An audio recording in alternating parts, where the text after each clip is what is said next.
குரல் டாக்கீஸ் வழங்கும் கவிஞர் மருதுபாண்டியனின் அல்லா ரக்கா ரஹ்மான் அந்தாதி வடிவில் ஒரு கவிதை தொடர். கேட்டு மகிழுங்கள்.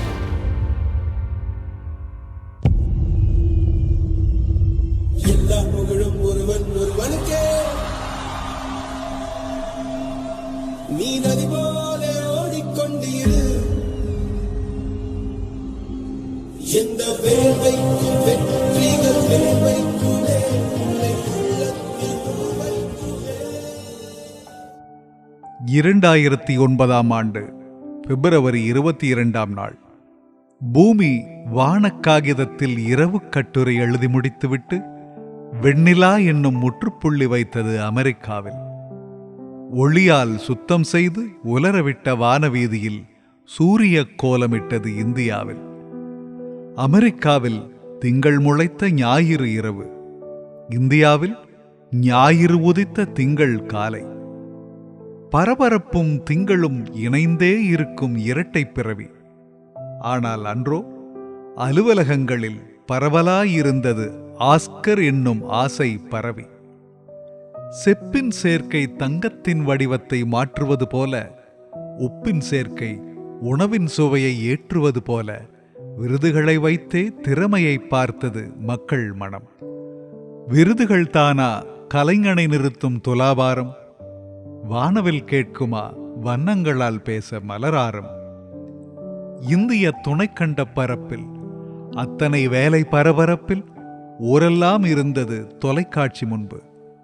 And the Oscar goes to என்ற வரியை வாசிக்க இந்திய இதயங்கள் இருமடங்காய் துடித்தது. ஆசைகள் அலையலையாய் அடிவயிற்றில் அடித்தது.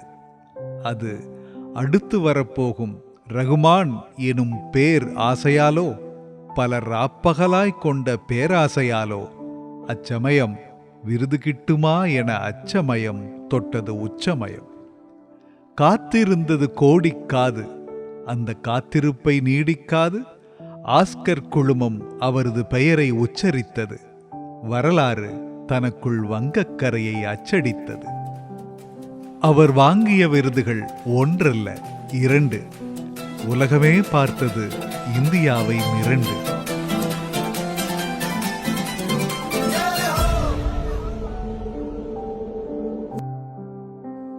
வெள்ளையரல்லாதார் விருது வாங்கினார் என்று காட்டினார். எல்லைகள் நமக்கு இல்லை என்று மேற்கை கிழக்கால் வென்று காட்டினார். இந்தியர்க்கும் அது இயலும் என்று தன் கொடியை நாட்டினார். தமிழா இன்றே தலைநிமிரென்று நீங்கா புகழில் நின்று காட்டினார்.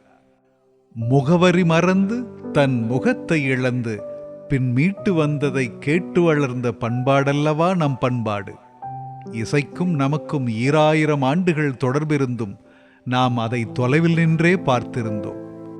உலக அறிவு உற்ற போதும் எல்லோர்க்கும் அதை எடுத்துச் சொல்ல உலக அரங்கு இன்றி ஊமைகளாய் நடித்தோம். வர்ணனைகள் செய்ய வார்த்தை இல்லாமல் வானம் பார்த்து வானம் பார்த்தே வாடிக் கிடந்தோம். நீண்ட வரலாற்றை நினைவூட்டும் விதம் உலக மேடையில் தமிழ் உச்சரிக்கப்பட்டது.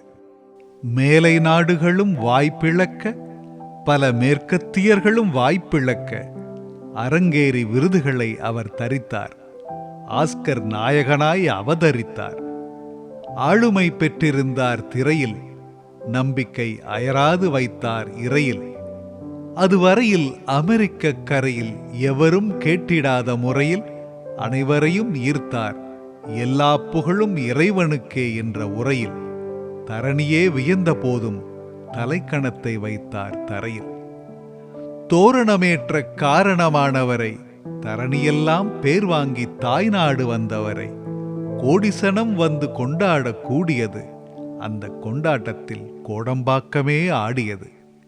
உலகமே திரும்பி பார்த்தவரை, இந்திய இசை மகுடத்தில் இன்னொரு இறகு சேர்த்தவரை, வெகுகாலம் ஆண்டு வந்த மெல்லிசை மன்னரும் இசையில் ராஜாங்கம் செய்து வந்த இளையராஜாவும் வாஞ்சையோடு வாழ்த்துச் சொல்ல வந்து கூடினர்.